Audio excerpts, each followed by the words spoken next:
In today's video, I'm going to teach you how to use Anchored VWAP in Thinkorswim.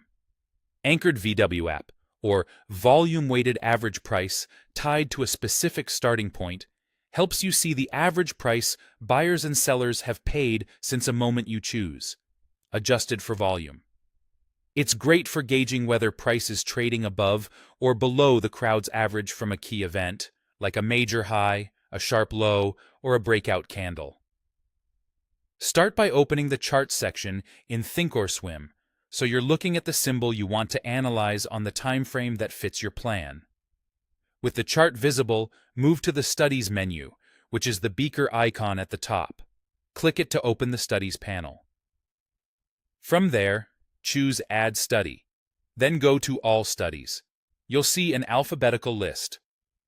Scroll to the A section and select Anchored VWAP. Once it's added to your study list, click Apply, and then OK to return to your chart. You'll now see the Anchored VWAP study listed in your active studies.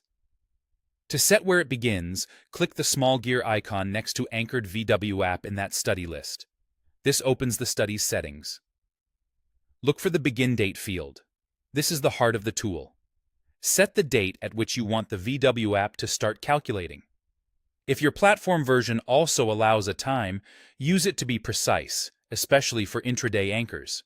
For example, anchoring to the exact minute of a strong earnings reaction or a significant opening drive can give you a cleaner read on how price behaves afterward. Pick a start that aligns with your strategy, a swing high or low to frame trend control, the day of an important news event to track sentiment since that point, or a breakout candle to validate support and resistance as price revisits the anchored level. After choosing the date and time, click OK to lock it in. Back on the chart, your anchored VWAP will extend forward from that anchor, updating with each bar. Price above the line suggests buyers have the edge since your chosen start, while price below can signal sellers in control. Watch how price reacts when it tags the line. Bounces can act like support, and rejections can behave like resistance. If the line flattens, it often indicates a balance between buyers and sellers from that anchor point. That's it. You've added Anchored VWAP, set your starting point, and you're ready to interpret it in your workflow. Keep notes on which anchors best reflect your market approach and revisit them as conditions evolve.